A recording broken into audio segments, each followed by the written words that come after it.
But with that out of the way, guys, let's take a look at some of the signings. That's where we're going to start things off.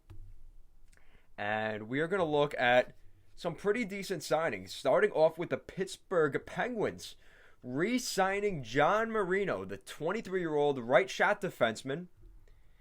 This is his first contract past his entry-level deal. This deal will kick in next season.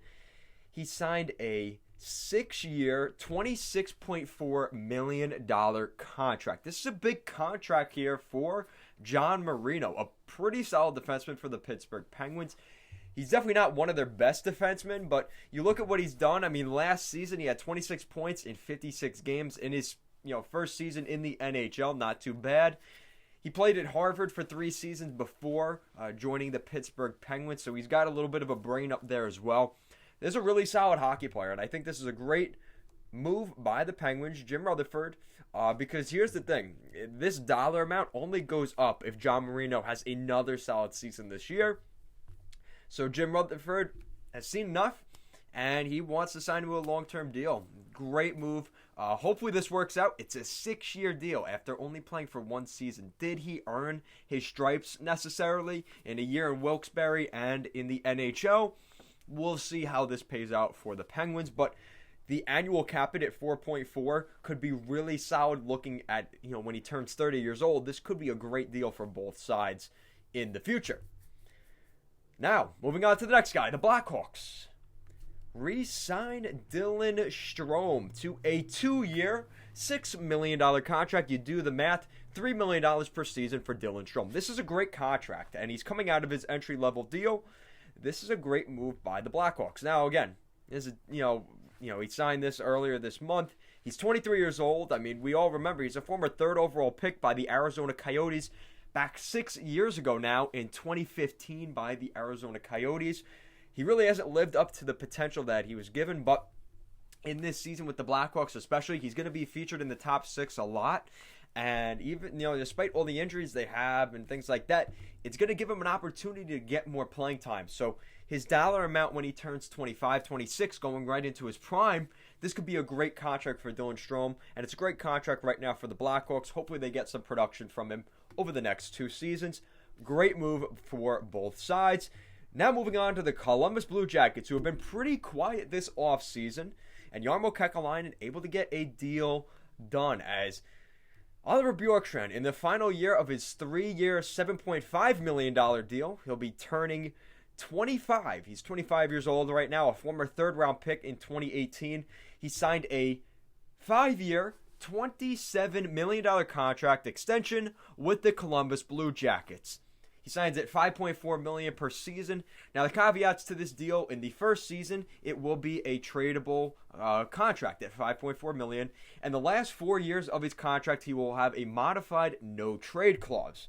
Now, if you look at the clause details, it is that Oliver Bjorkstrand submits a 10-team no-trade list to the Blue Jackets if they want to trade him away after the first year. So he is still in the final year of his $2.5 million deal that he's with the Blue Jackets, and next season starts his 5-year deal. So he will be, quite honestly, he will be with the Blue Jackets for the next 6 seasons if he stays through this duration.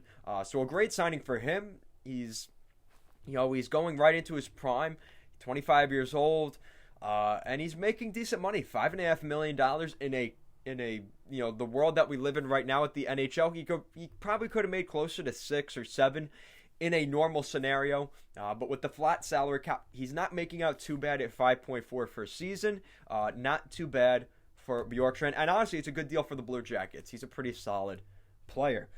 Now we move on to the Nashville Predators, who have been pretty busy. They made the signings last week, signing Mikael Granlund and Erik Haula up front. They also re-signed Luke Kunin.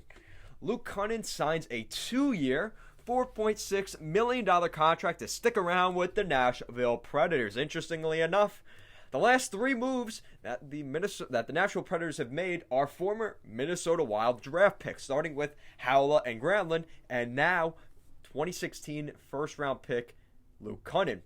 He's 23 years old. He signed a $2.3 million per season deal here with the the Nashville Predators. He just finished up the final year of his entry-level deal. He did pretty well with the Minnesota Wild and toward the end of his stint with the Nashville Predators. Now, looking at his numbers, again, this is a former first-round pick, 15th overall. So the expectations for him were pretty high. Now, remember, he went to Wisconsin for 2 seasons. He put up 32 points and 38 points, respectively, in each season. In Iowa, he played pretty well, 8 points in 12 games, as well as 19 points in 36 games. And then since then, he's been an up-and-down player in Minnesota, 4 points in 19 games, 17 points in 49 games, and now he has returned, he's been moved on now to the Nashville Predators, where he's not played a game with the Predators yet. Last season, he did spend time, though, with the Minnesota Wild. He put up 31 points in 63 games, so those are pretty solid numbers. And for a Nashville Predators team that could definitely use some help, probably in the middle 6 of their lineup, Luke Kunin fits perfectly. He's a younger player on a pretty cheap contract. This is a good move by David Poile. Low risk, high reward potentially with Luke Kunin. And that's it for some of the signings.